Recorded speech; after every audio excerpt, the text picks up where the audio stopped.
Good afternoon, everybody. It's late in the afternoon, Thursday, April 2nd.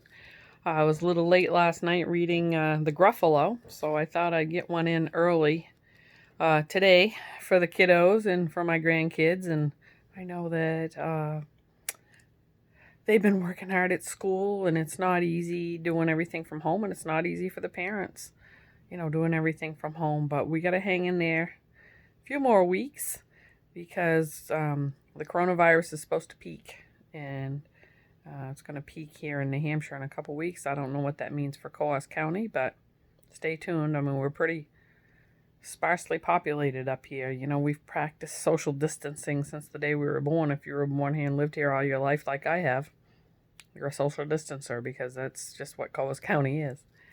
So this afternoon, I have a book from Brexton Jewell again, one of his favorite books, and it's called The Gruffalo's Child. So we have a sequel to The Gruffalo like we did with the Wonky Donkey. So let's get started. The Gruffalo's Child.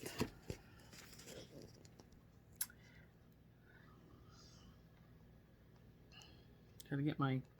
I wish I had like a fancy producer or whatnot, but no, I'm doing it with one book. One hand has one book, and the other hand has the cell phone. That's how I'm doing this, so it's not very fancy. The Gruffalo said that no Gruffalo would ever set foot in the deep dark woods. Why not? Why not? Because if you do, the big bad mouse will be after you. I met him once, said the Gruffalo. I met him a long, long time ago. What does he look like? Tell me, Dad. Is he a terribly big and terribly bad?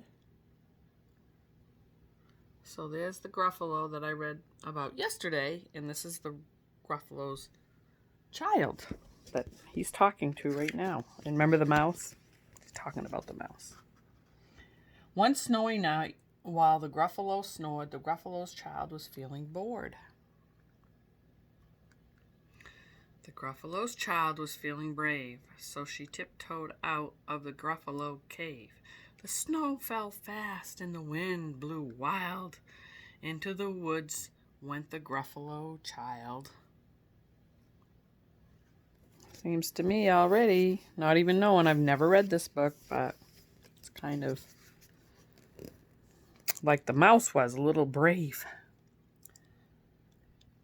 Aha! Oh-ho! A trail in the snow.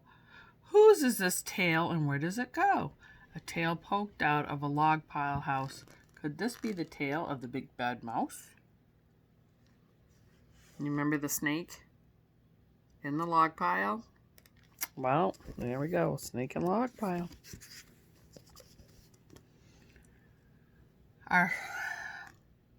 Out slid the creature. His eyes were small and he didn't have whiskers. No, none at all.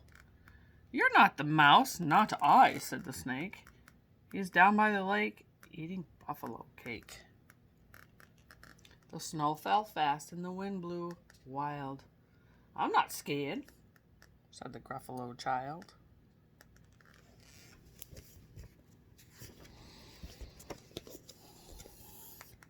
Aha! Oh-ho! Marks in the snow. Whose are those claw marks? Where do they go? Two eyes gleamed out of the treetop house. Could these be the eyes of the big bad mouse? There's the owl.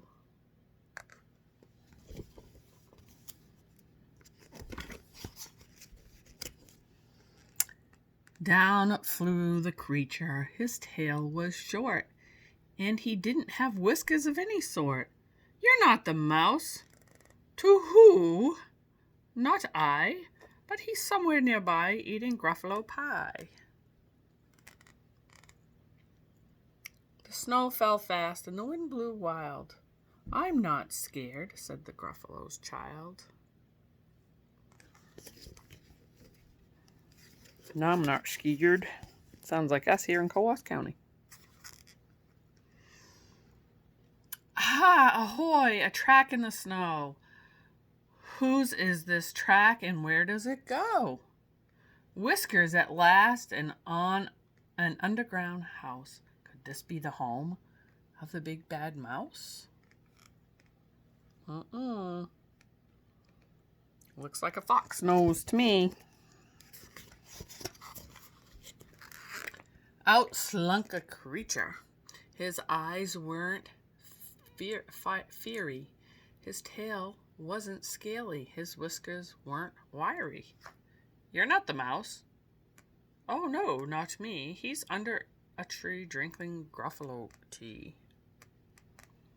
It's all a trick, said the Gruffalo child, as she sat on a stump where the snow lay piled. I don't believe in the big bad mouse.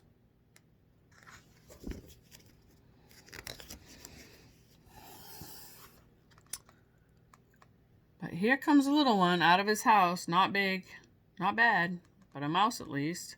You'll taste good as a midnight feast.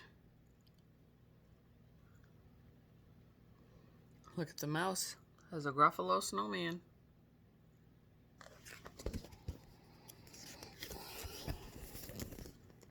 Wait, said the mouse.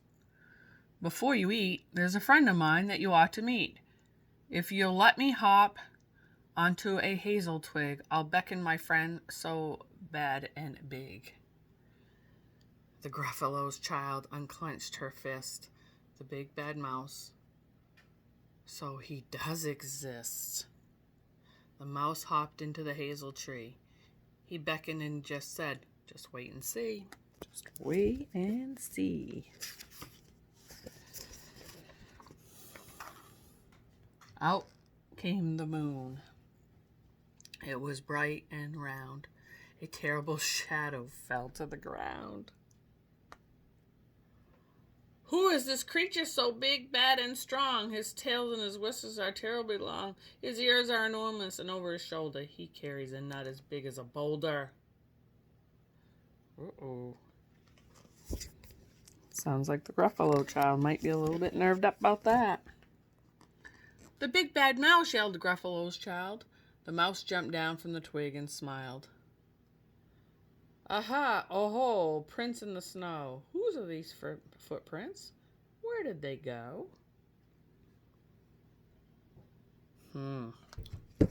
Gruffalo footprints.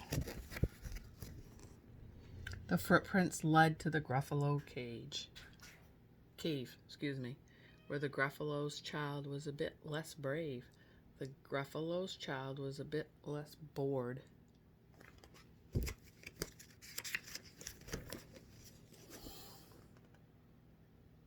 And the Gruffalo snored and snored and snored. There's the mouse holding his nut. And the Gruffalos look comfy and cozy in their little cave. The end.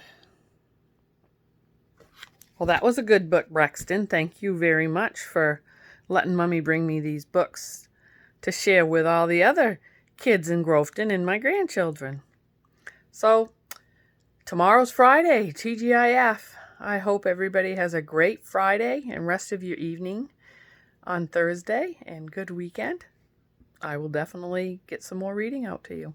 It's been a pleasure. Love you all.